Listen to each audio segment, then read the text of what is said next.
definitely catch you. Welcome, this is WHLC Radio. I'm your host, Johnny Jones again. This is our second episode live online. Today we have our regular guest hosts, and we have two special guests. Please introduce yourselves. I go by the name of Cut Castro from Northside Double C's I-95. Call me when it's gangster. Swish. That's a lot. Yes, I don't have a big introduction, but my name is Joni. My name is Karen. I'm a psychology major. Mm-hmm. And my name is Jesse, and I'm a political science major. Nice. What are you guys' majors? The two that didn't answer? I'm a social work major. And I major in sociology. Sweet. Why did you guys decide to get into that field? I mean, I got my hands. It just seemed more interesting than psychology. Reason why I got into social work because I've been like helping people for years for free. So I figured maybe I can help people just in general. I always feel like you have to give back to your community in some sense, form or fashion. So that's why I picked the major. Okay, folks, we have a range of topics today. We've got a lot going on. Let's see okay. We're gonna go with Occupy Wall Street and their reaction. As you know, the mayor of New York City has decided to get rid of them right now. They've taken the tents away. A judge said they don't have the right to have tents and books and a bunch of other things. And it's also translating to places like Portland and Oakland and all over the world, really. What are your thoughts? Who would like to go first? Hey, Jesse, why don't you take the floor? All right. With the way that the whole situation went down Tuesday, it was like you knew it was gonna happen because first of all that Zuccotti Park is private property and you can't just occupy something that somebody else owns. Mm-hmm. That's meant for public use. I concur. Castro, go ahead. Yeah, and still, I think it was planned as well because Bloomberg told every news station to leave so they wouldn't have no type of like raw footage because people was also getting beat down and pepper sprayed. And I think that if this is like the land of the free and freedom of speech is what we stand for, you shouldn't have to like do it in a malicious way and violently. Like that's the part I didn't like at all. Like I think people need to focus on like what's the issue. Like they're fighting for a good cause against big businesses. That's the real reason. Do you think that they should be allowed to have tents and books and all that stuff because of their right to protest? Yeah, why not? Definitely. Mm-hmm. You gotta have a roof over your head. Do you think? What do you think about Mayor Bloomberg's decision to do so and other mayors deciding to get rid of the Occupy movement? Anybody else want to talk? No? Alright, look. You want... It feels like they're just trying to silence us. They're not really doing anything about it. They're just trying to like push us away and make us go back home, back to what we were doing. And I don't think it's right. Like, we want to say something that we think what's going on is not right, and they just, for the first week that it was happening, they didn't even report it on the newspapers. And nobody even knew it was, some people didn't even know it was happening until, it got bigger and more people joined. It's like they just want us to stay quiet and go back to our lives and keep doing what they're doing, and I don't think it's right. Mm-hmm. I agree because also like most of the people that own the corporation of like Channel 5 and Channel 6, the people that occupy Wall Street, they're going against them, so they're not going to show what's really going on because they're talking about them. on top of that, I believe, they should have a place to stay, because when they want to shoot Batman or the next Spider-Man movie, they'll shut down a whole street just based off of money, because they feel like that's important. But when there's no money involved, they feel like other people shouldn't shut down a whole block, which is like kind of like contradicting. What do you guys say to some people who say that the Occupy movement is becoming too costly? It's just too much money being spent on security and all that stuff. Jesse, you probably have a good take on that. Well, first of all, I would say look at the war that we've been fighting for 10 years. You know, compared to the Occupy Wall Street movement, especially the Occupy Wall Street movement here in New York City has actually been more peaceful compared to what's happened in other states. I think that, paying the cops extra time to stay there and stuff, I don't think the cops are really necessary. We're not really destroying anything. We're just occupying the area. It's not like we're burning sticks and, trying to take the place down. We're just occupying the area to be noticed and be taken into account what we're trying to say. What would you say? I've heard on the radio people saying that a bunch of the Occupy Wall Street people are hipsters and they don't know what's going on with the world, or they're not making any positive contributions. What would you say about that?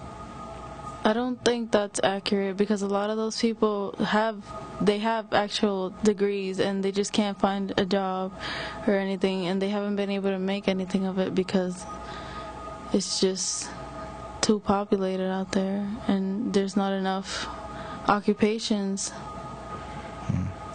Are any of our new guests? Nah, she had it right on there. I think most of them, they're fighting for a good cause, for the simple fact that most of these big businesses, they have people probably in their family or relatives, and they're stealing money, and they just use, like, I guess the people that was out there as peasants who's really doing the real work, and they're not like getting a fair share, as well. So they basically fighting for something that they know they're fighting for. They're not out there just to be out there because of the sun shining or the raindrops falling on top of their head. Each of you, I want you to give one thing that you really want to see come from the Occupy movement. Just one change or just a new idea. Let's start with Cut. Go ahead. I like to see social justice. I believe everybody deserves a fair shot.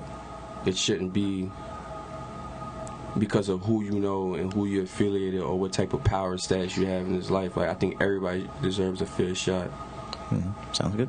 I was thinking the same thing. Like, they're not giving the citizens like a fair chance at anything. And the minute that they want to speak out, they shut them right down. So I'd like to see them get a chance too. I think they should be heard, and something should be done about it. Like, they shouldn't just be heard and just be put aside. Like, they should change something and make it so that they can somehow find a job or something that's not flipping burgers at McDonald's or something like that. I think I want to see the whole system revamped, because it seems to me that the people in power most likely has their priorities mixed up. Yeah. To me, I kind of look at it and I say to myself, not everyone can afford a congressman. Like, it takes $40,000 for me to take out a congressman at lunch to talk to him about the things that I want him to do for the country. And a lot of people can afford to play a political game. And would you agree that joining the political game hasn't really been working?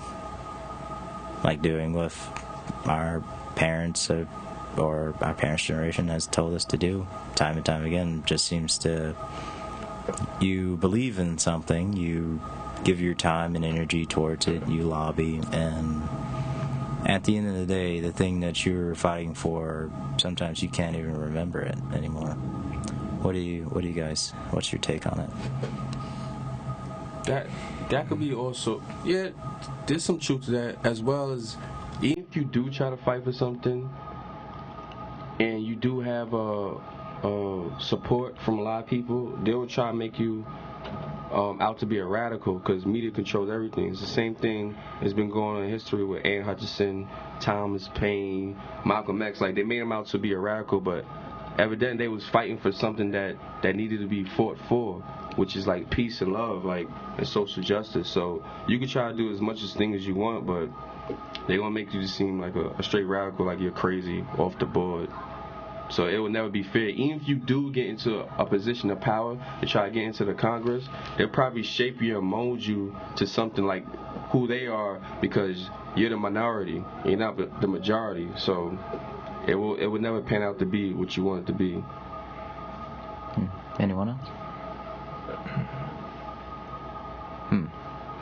If you can, what would you tell the people who are currently occupying Wall Street and other parts of the world right now? Like, what advice would you give them?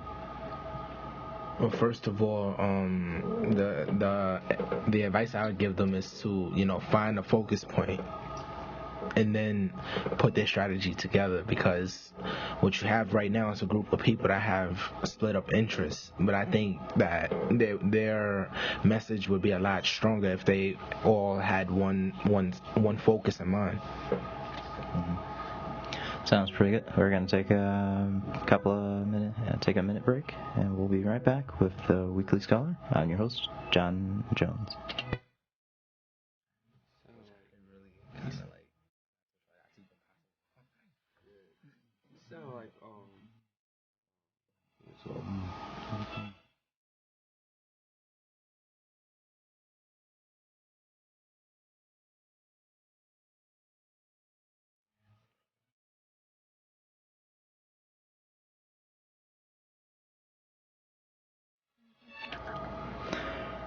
Okay, we're back. That was a short break, I know. Folks, just telling you, just a reminder, if you'd like to contribute to the show in any way, or if you have any comments or questions, please email us at weeklyscholar@yahoo.com. Is that correct, Jesse? I think it's weekly.scholar@yahoo.com. All right. Try one of those and try to get back to us. I think you're wrong, Jesse. I think it's weeklyscholar@yahoo.com. Let's go with me on that one, folks. If I'm wrong, I'll buy Jesse a steak or something like that. Yeah, that's right. Me too. Next subject. Oh my God, I'm going broke. All right. So next topic of discussion: bad political leadership. How do you feel about our political leadership currently in the United States of America? We're gonna go for. Let's start with the ladies.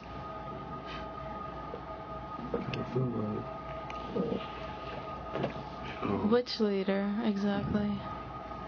Let's start with the ladies. She said which leader? What leaders? Any political leader? How do you feel as a whole? Is he weak? Is he strong? As a whole, political leadership in America. Oh. What do you think? See, now that's got me thinking differently now. Yeah, sometimes the question when you phrase it differently. But take a stab at it. What do you think?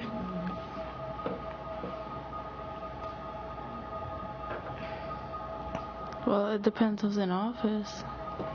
If you think about it. Just what's been going on currently? Like, what do you see now? What do you see is lacking with the political leadership? My field is more education, so they're not. The political leaders that we have now is not doing anything to help benefit the kids now in school. That's not even just New York State, which is bad, but like most states in the United States. They need to revamp the whole education system.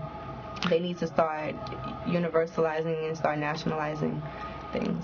The crazy thing is, right now, the United States Congress can't get anything done about education. I was reading That's sad. yesterday, the only thing that they could get done was classifying that the paste they use as pizza as a vegetable. That's the only thing they could get done. They couldn't get any educational policy done or anything like that. They spent months on food, on just classifying food to benefit companies. Well, what are your thoughts on that? You said to benefit companies, you said? Yeah. Had to be. Of course. They're not even looking at schools as institutions for children to actually learn anything. It's all about business. That's all it is. Every child they see has dollar signs on top of their heads. So Do the rest of you agree? I feel Yes. I feel like they're only looking out for the people that they think are gonna make a difference, and then they're just downplaying everybody else. Like she said, it's a business. Like, for example, when they fund schools that, have smart kids, and they don't fund the other ones Right. because they feel, that, these guys are going to make a difference. These guys are not going to make it. They're just going to, go some other path. I agree. Like, I think there was a school, like, around 5th Ave who got iPods and iPads and Kindle readers.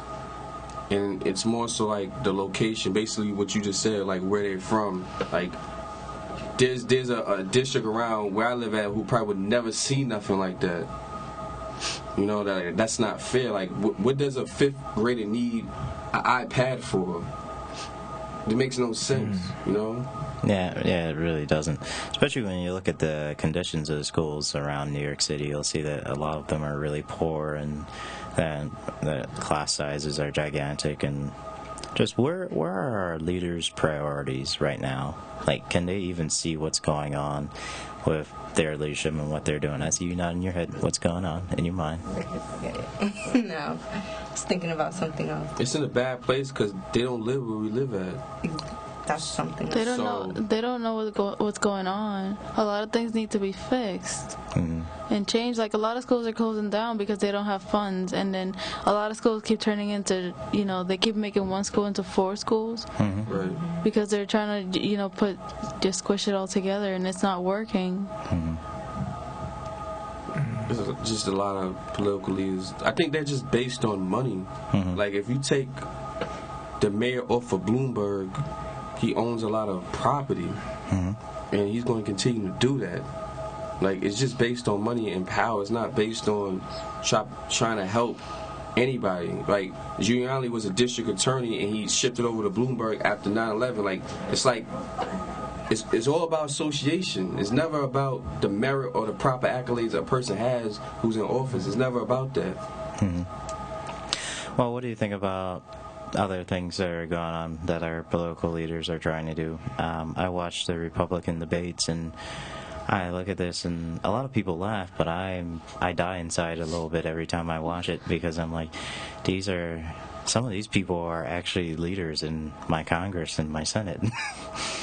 And I say to myself, they're fighting about things that, like, Rick Perry says he wants to get rid of 2 institutions. Well, he said 3, but he couldn't remember the other one. And I'm looking at the institutions he wants to get, and I'm like, you can't get rid of those institutions. Try to make them better, but don't get rid of them. What do you guys think? Well, I can only think of one recently right now. They're trying to censor the internet, and I think it's November 20-something. And I feel like they're trying to change things that don't need to be changed, and then they're not even paying attention to the things that need to be changed. And I don't think there's, if they censor the internet, then they're already downplaying Amendment number 1, which is freedom of speech. And then, getting all those funds to censor the internet for what? As well as I look at things and I say, a lot of our political leaders, instead of using their funds that they have to make the world better, they're using it to give tax breaks to companies that take jobs overseas. Like, if you were in a position of power like that, would you really be giving tax breaks to gigantic companies, or would you be reinvesting it?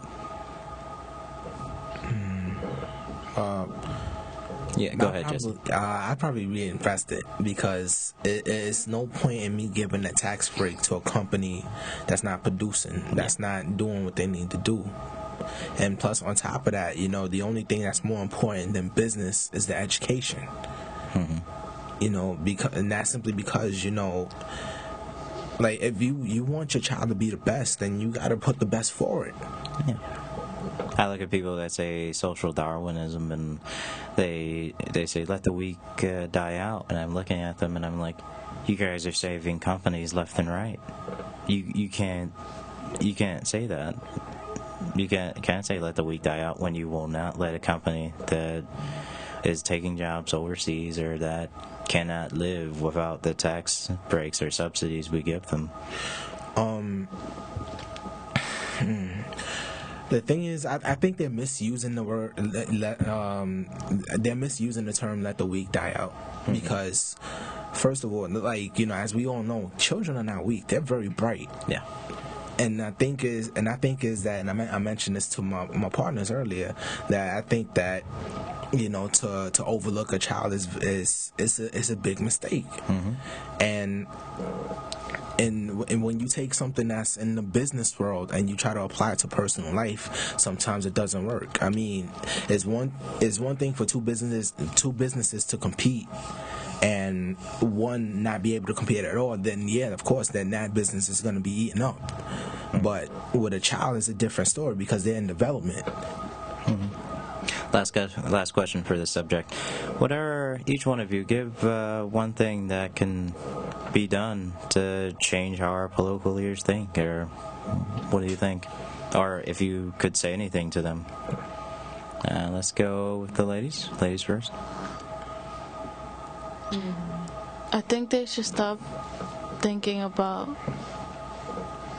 themselves or what other people want them to do, and start thinking about what the country needs, what the people need, and that's about it.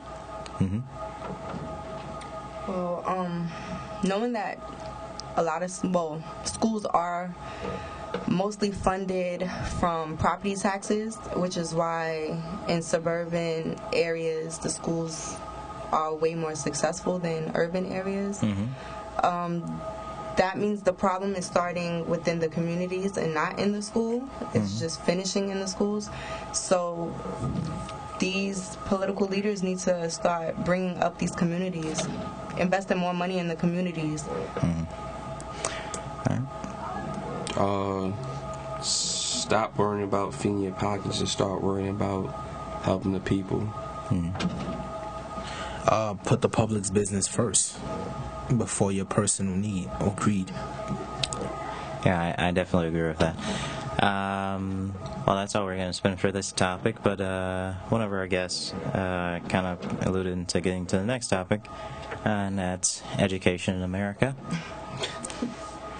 So education in America, it's bad. I think we're like 17th in the world. We're not that good. But the thing is, I look at it and I say, how are we measuring education in the United States of America compared to other countries? You have to look at it like this. A lot of other countries do not have free education. They don't have free education. A lot of them, if they do have free education, it's you have to be at a certain standard, meaning you have to pass tests or you have to do this or be good at math. And if you can't do that, then you're put into like another standard of schooling, or you're not allowed to go to school. A lot of poor places are like that, where if you can't make the cut, or if you can't pass the test, your educational pursuits are over. You are going to be doing something else. A lot of rich European countries have free education, stuff like that, but even then, like, if you can't make the cut at a certain institution, they'll put you at a lower institution where you probably can. Here, education's free for high school education, at least, is free for everyone. So when we do, and also we test people on math and science all the time, because around the world, that's the only thing we can really test for. We can't test for people who are actually, like, someone may be bad at math, but maybe they're a good dancer, or maybe they're good at film or art and stuff like that. We never really pour into anything like that, and we don't invest in them. What are your thoughts on all that?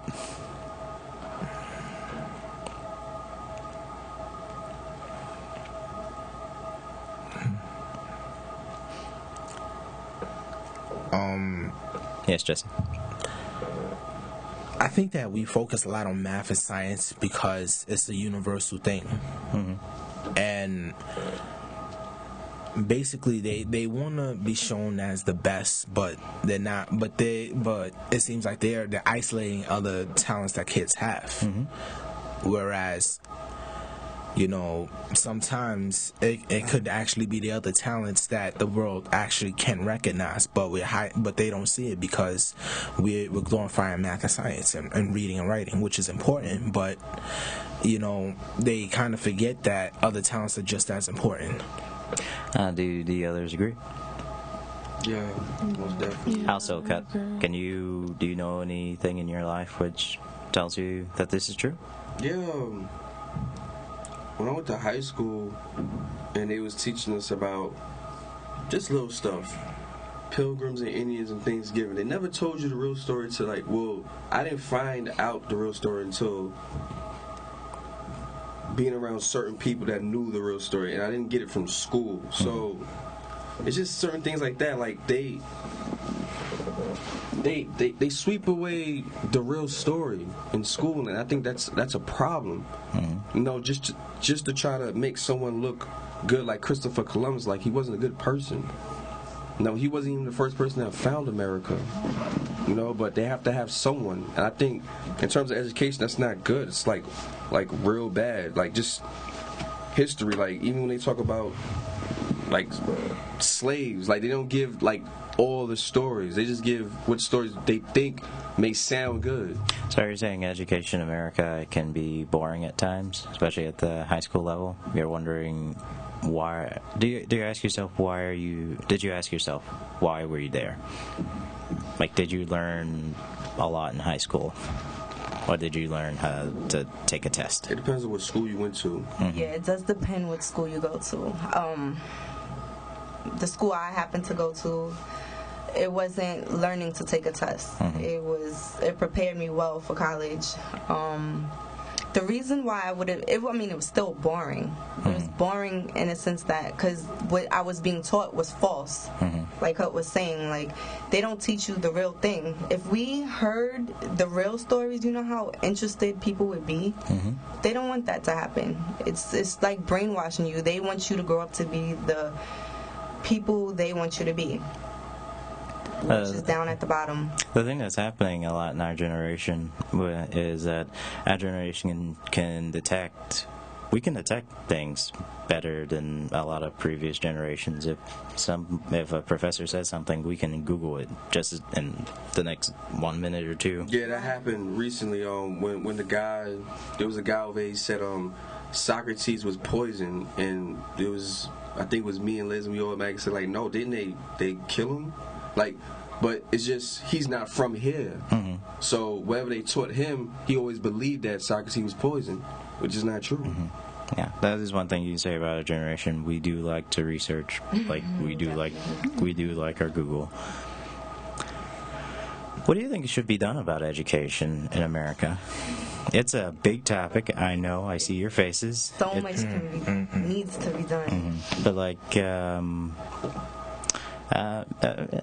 well, I'll say a little bit.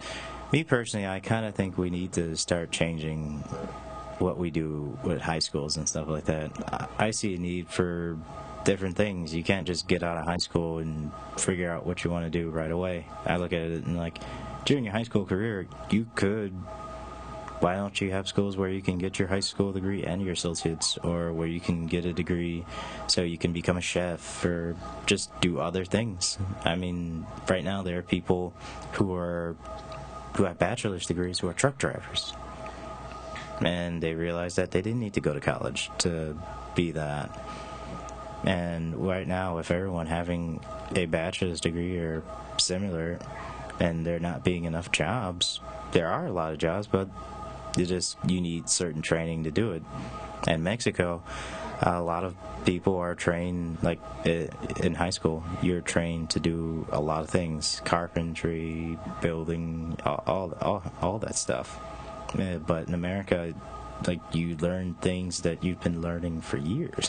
It gets too repetitive after a while, and I think we lose a lot of students because they think that's what education's about. What are you guys' takes on it?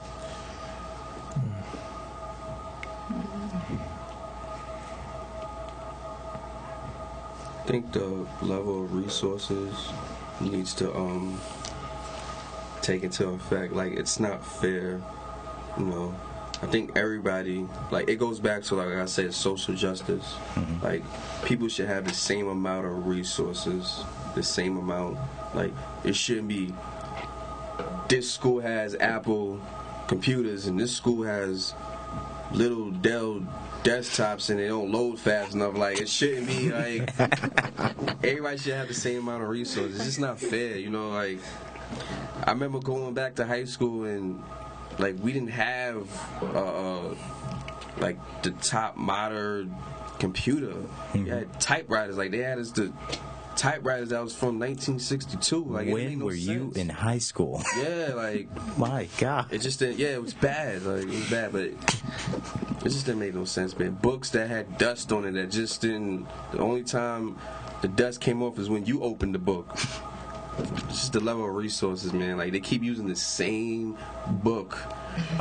Raisin in the Sun. I don't know how many times I read that story. Please don't tell me there was a textbook that said civil rights. It's gonna be a riot. Yeah. Yeah. I forgot. To Kill a Mockingbird. I don't know how many times I read that story. Like, Everybody's read that story. yeah, like, it doesn't make any sense. I read James and Giant Peach 8 times. Like, Those things are called high school classics. Yeah. It's How many everyone times you have should to read read them. that same book for different classes? And there's millions of other books that you can learn from. Yeah. Yeah, it's just the level of resources. That's what it goes back to. Social justice. Well, I don't know. For me, probably getting parents involved because, you know, like let's talk about it. You know, let's face it. There's some that are involved, and there's a whole lot more that need to get involved. yeah. I agree. Yeah, it's hard as well because they could try to get involved, but they still have to work a 9 to 5. Absolutely. You know, so the only free time they get is probably on the weekend, and you know, working 9 to 5 on the weekend, you just want to rest. You know, On the weekend, you just want to chill. Yeah. So you can try to try to do some type of games with your kids, but at the same time, it's kind of hard, you know, because I remember my mother, it was like 4 of us, and for us to get her involved, I hope she was working, so there was no it was times I wasn't even seeing my mother. I would come home and just go straight to sleep, do my homework. So, Yeah. I do think parents should get more involved with their kids. Like, Yeah. there should be more going to museums, going to bookstores, a bunch of things to kind of, because kids are mimicking their parents a little Right. bit. Definitely. If they don't see their parents doing that, then they're only coming home and watching television. What do you expect your kid to do? Like, what kind of example are you setting? And I mean, I realize that one day I may have to work a 9 to 5 job and come home and I'll be exhausted, but I think it'll be worth it to get up off the couch and start doing things, even if I'm tired, because it'll mean a lot to my little guy if I have one. But a lot of parents, like, you just hear these complaints about, well, I don't have enough time, I don't know. Right. But I hear some amazing stories of parents who don't have enough time, who are exhausted, but they make the effort. Like, I'd love to see more parents making the effort. Because you make time for what you want to make time for. Yeah, you see a lot of parents making time sometimes to go to the club at night and on Saturdays. And Yeah, every Friday night. it took them 10 hours to get ready. Good point, Yeah, man. very good point. Like, you couldn't spend a few hours, like, helping your kid learn how to read or something like that? Yeah. Yeah, It's the truth. it is. Yeah, a lot of parents just send their kids off to school, expect the school to teach them everything there is to know about everything, and then get mad when a child comes back home because they go to a horrible school and the child doesn't know anything. Or he just copies his friends. Now, some people talk about behavioral issues, and I'm like, okay, something's gotta happen. Like, you can't just, like, keep on doing it. Like, the parent has to put their foot down. There can't be like I see a lot of parents who are like they're raising their child on their own. They don't have a male influence. I'm like,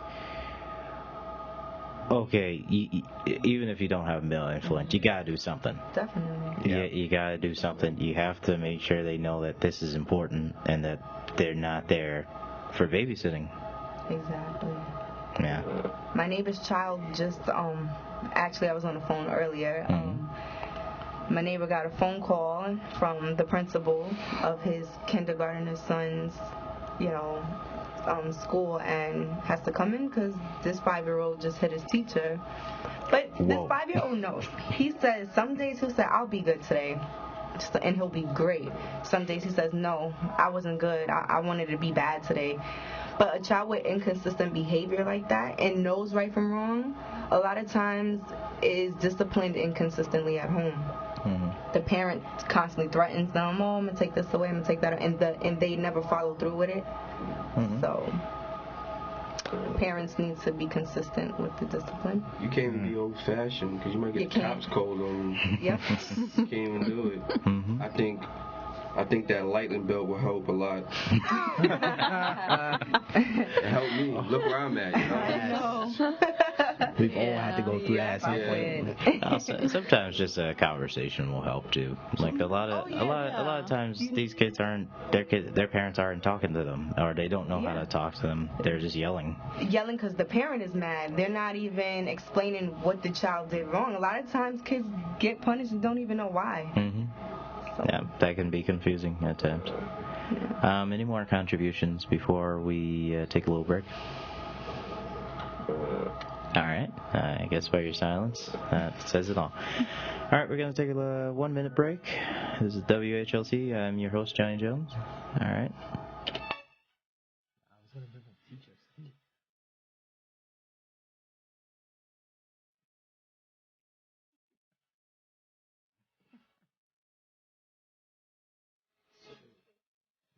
I was going to bring up teachers right before we went to I do it because you know. Beethoven and got busy. It'd be different. Like, we popping a Jay-Z record and we all like put up the bobbing the head in the background.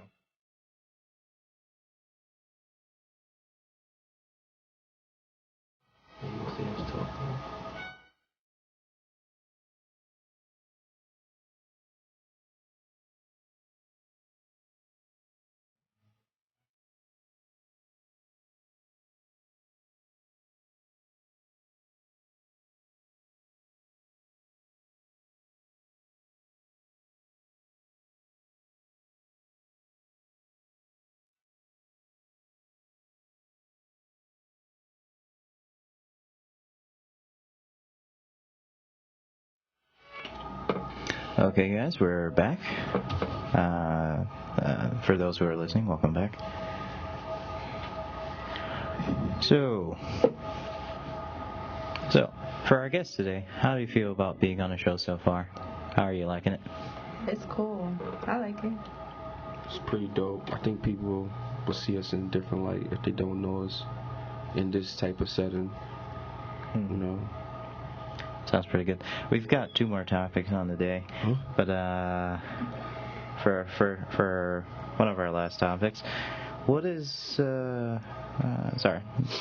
television affect the perceptions of people and their reality?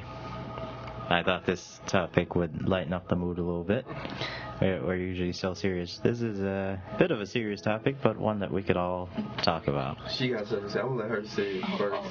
She definitely got something to say. I'm not even going to go. Okay, go ahead. Take it away. I do believe that, television does change the perception of things because what you see on TV is what you expect to get in real life. Like, if a kid grows up watching, the 70s show, he's going to grow up to want to be that person, to want to, just not do the things that he didn't do and just do the things that he did do. And it does change. Like if you see something on TV, you might think that's what's going on nowadays and that's what I should be doing. So it does change what you think and what others think around you and what you already thought of before. Jesse? Yeah, it does, because people imitate what they see, and they think it's right, especially when you have kids. Yeah. All right, man. TV, most definitely. Just to interrupt, you have a unique perspective on this because, am I right that you're in the music industry? Yeah, I'm not in it. I'm just trying to tackle it. Yeah, you're trying to tackle it. Yeah, I'm not in it. So, what do you think about people who look at rap music and see just all of what they see? All what they see. It depends on well, I know there's like so much propaganda in payola. And there's a lot of rappers that don't speak about how much they have or how much bottles they pop, but they don't play that. So for the people that don't know that, they only listen to what they hear on the radio and what they see on TV, and what they see on TV and listen to radio, think that's how to be if they want to become a rapper. And some person who don't know nothing about rap may say, oh, they just talk about the same old thing. There's nothing